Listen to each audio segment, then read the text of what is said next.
నమస్కారం. మనం శ్రావణ మాసంలో ఉన్నాం. శ్రావణ మాసం లక్ష్మీ మాసం అయినే చెప్పుకున్నప్పటికీ సర్వదేవతా మాసంగా కూడా చెప్పుకోవాలి.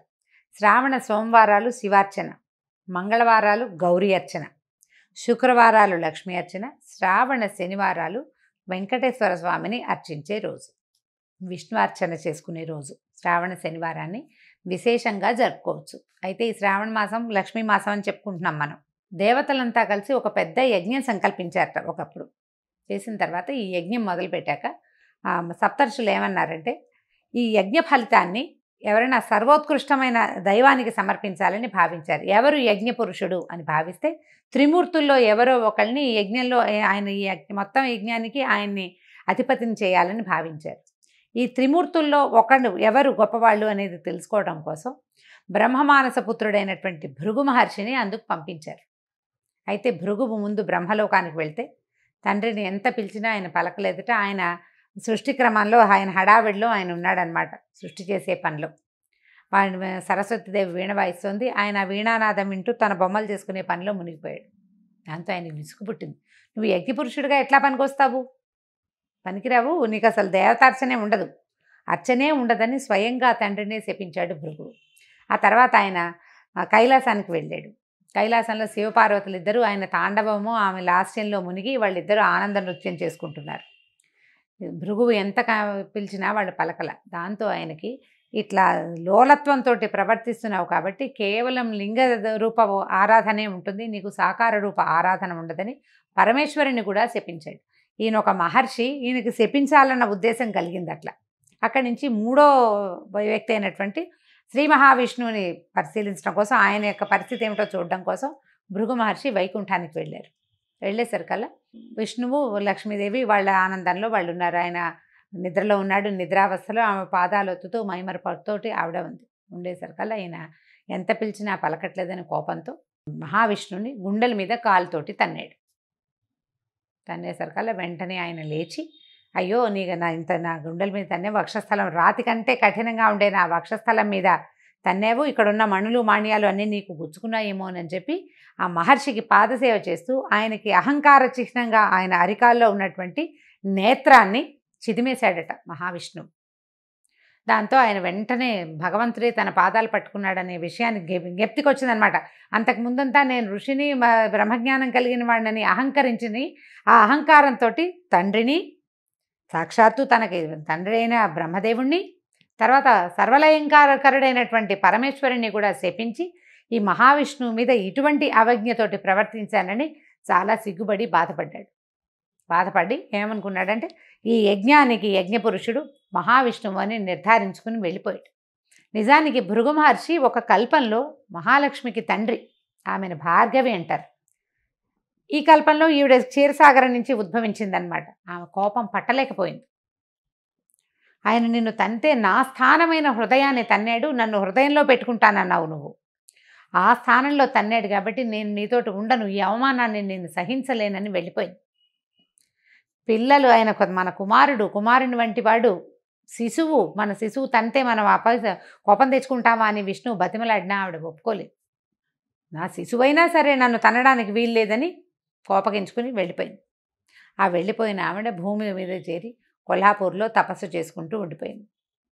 ఈ లక్ష్మీదేవి వెళ్ళిపోయేసరికల్లా వైకుంఠం శూన్యమైపోయి మహావిష్ణువు ఆమె కోసం అని వెతుకుతూ భూలోకానికి వచ్చేసాడని, ఆ వచ్చేసిన భగవంతుడు మన అదృష్టం కొద్దీ మన తిరుమల కొండలలోనే ఉండిపోయాడు.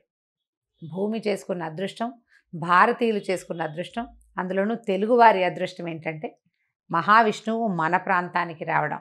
ఆయన తిరుమల కొండల్లో ఉండగా ఆయన ఆకలి దప్పులతోటి అలమటిస్తున్నాడని, లక్ష్మీ మీద విరహంతో బాధపడుతున్నాడని తెలుసుకున్నటువంటి దేవాది దేవతలంతా కలిసి ఒక గోవుని గోవత్సాన్ని సృష్టించి ఆ ప్రాంతానికి పంపించారు. ఆ కాలంలో రాజుగా ఉన్న ఒక చోళ రాజు రాజ్యం చేస్తూ ఉన్నాడు ఈ ప్రాంతానికి. లక్ష్మీదేవే స్వయంగా నాథుడు బాధపడుతున్నాడని ఈ ఆవుని దూడని తీసుకొచ్చి రాజుకు అప్పచెప్పింది. ఈ ఆవు దూడ చాలా సర్వలక్షణ సంపన్నంగా ఉన్నాయి, కానీ రోజు ఆ గుట్ట మీదకి ఎక్కి ఆ గుట్ట మీద ఉన్నటువంటి పుట్టలోకి పాలు జారవిడిచి వచ్చేసేది ఆవు. కొన్నాళ్లకి తెలుసుకుని ఆవు ఇట్లా పుట్టలోకి పాలు విడుస్తుందని, దానివల్లే దూడ కూడా పాలు చాలటం లేదని తెలుసుకున్నటువంటి ఇక పశువుల కాపరి ఆ ఆవు ఎక్కడికి వెళ్తుందో గమనించి ఆ ఆవులోంచి ఆవును కొట్టబోయాడు. ఆ పుట్టలోంచి పైకి వచ్చినటువంటి మహాపురుషుడిని చూసేసరికల్లా హతమారిపోయాడు. చోళరాజును కూడా భగవంతుడు శపించాడు. కళ్ళు పోతాయి నీకు, నీ ప్రాంతంలో ఇలాంటి పని జరిగింది కాబట్టి. అయితే అప్పుడు కొంచెం దెబ్బ కూడా తగిలింది మహావిష్ణువుకి. ఆ తర్వాత ఆయన తిరుమల కొండల మీదే, వెంకటాద్రి మీదే వకుళమాత ఆశ్రమానికి చేరాడు. లక్ష్మీదేవి యొక్క అంశ పద్మావతీదేవిగా ఆకాశరాజుకి దొరికింది. భూమిని తన్నుతుంటే దువ్వుతూ ఉండగా, అంటే నాగేటి చాలలో సీతాదేవి ఎలా దొరికిందో అదేవిధంగా పద్మావతీదేవి కూడా ఆకాశరాజుకి నాగేటి చాలలో దొరికింది. ఆ ఆడ శిశువుని పెంచుకున్నారు వాళ్ళు. ఆమెకు పద్మావతి అని పేరు పెట్టారు. ఈ తర్వాత కాలంలో ఈ వెంకటేశ్వర స్వామి మన మహావిష్ణువు కొండల మీదకి వెళ్ళటంతో శ్రీనివాసుడు అనే పేరుతోటి అక్కడ ఉండటం మొదలుపెట్టాడు వకుళమాత ఆశ్రమాల్లో. ఆ తర్వాత కాలంలో ఆయన పద్మావతి దేవిని చూడడం, ఆమె ఎందున్నటువంటి లక్ష్మీ అంశకి ఆకర్షితుడయ్యి ఆమెని వివాహం చేసుకుంటానని చెప్పడంతో వకుళమాత స్వయంగా ఆకాశరాజు దగ్గరికి వెళ్ళి పద్మావతి శ్రీనివాసుల కళ్యాణం జరిపించింది. ఆ తదనంతరం లక్ష్మీదేవి అక్కడికి వచ్చేయటం, పద్మావతి లక్ష్మీదేవుల తాలూకు సంవాదంలో భగవంతుడు సాలగ్రామ రూపిగా అక్కడ శిలాస్వరూపంగా ఈ తిరుమల కొండల మీద వెంకటాద్రి మీద వేంచేసి ఉన్నాడు. అయితే ఇలా వెంకటాద్రి మీద వేంచేసి ఉన్న వెంకటేశ్వర స్వామికి మనం శనివారము వెంకటేశ్వర దినంగా భావిస్తాం.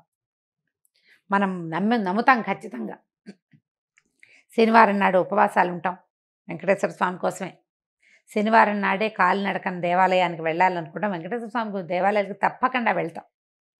అయితే ఈ శ్రావణ మాసంలో ఇది అమ్మవారికి ప్రీతిపాత్రమైన మాసము, అది వెంకటేశ్వర సంబంధమైన మాసం అవడం వల్ల శనివారాల్లో గనక వెంకటేశ్వర స్వామి ఆరాధన చేస్తే ఈ 4 వారాలు విశేషమైన ఫలితం లభిస్తుంది. ఎట్లా భగవంతుడు వెంకటేశ్వరుడుగా మారి దశావతారాలలో లేనిటువంటి ఈ అర్చాస్వరూపము మనకి భూమి మీద ఈ కలియుగానికి మన కోసమే అవతరించిన కథని ఒక్క మాట జ్ఞాపకం చేసుకుని స్వామికి చలిమిడితోటి దీపారాధన కనుక చేస్తే చాలా అఖండమైన ఫలితం లభిస్తుంది. మనం చేసే ఈ శ్రావణ మాసపు దైవారాధనలో లక్ష్మీ అమ్మవారి ఆరాధన, శివారాధనతో పాటుగా ఇలా వెంకటేశ్వర స్వామి ఆరాధనని కూడా భాగంగా చేసుకోండి. మిగిలిన రోజులు కుదరకపోయినా శ్రావణ మాసంలో శనివారాలు 4 శనివారాలు ఒక పూట భోజనం, పగలు భోజనం చేసి రాత్రి భోజనం చేయొద్దు. దాని విధి అదే. అన్నం తినకుండా అన్నాన్ని తద్భిన్నం ఏదైనా తినచ్చు. దీపారాధన చేయటం చలిమిడితోటి ఆవు నెయ్యి, బెల్లము, బియ్య పిండి కలిపి చలిమిడి చేయటం. ఆ చలిమిడిలో చక్కగా గుండ్రంగా ఉండలాగా చేసి దాంట్లో కొంచెం గొయ్యి చేయటం అన్నమాట. లోపలికి కొంచెం నొక్కి అందులో కాస్త ఆవు నెయ్యి వేసి దీపం పెట్టడం. ఈ దీపారాధనతో స్వామికి ప్రసాదంగాను దీపంగాను సమర్పిస్తామన్నమాట. దీపారాధన అయిన తర్వాత ఆ చలిమిడిని ప్రసాదంగా స్వీకరించడం. పగలు భోజనం చేయొచ్చు, రాత్రిపూట భోజనం చేయకూడదు. ఈ 4 శనివారాలు ఇలా చేయటం వల్ల శ్రావణ మాసంలో మనకి అమ్మవారి కరుణతో పాటు అయ్యవారి తాలూకు కృపాకటాక్షాలకు కూడా మనం పాత్రలు అవుతాం. 4 వారాలు ఉన్నాయి. తొలి వారం కుదిరినా కుదరకపోయినా తర్వాత వారాలైనా చేసుకోవచ్చు. కుదిరిన వారు తప్పకుండా ఈ కథని స్మరించటము, ఇది చేసుకోవటము. అంత పెద్ద చలిమిడి పెట్టకపోయినా చిన్నగా కొద్దిగా చలిమిడి చేసి కూడా దీపారాధన చేసుకోవచ్చు.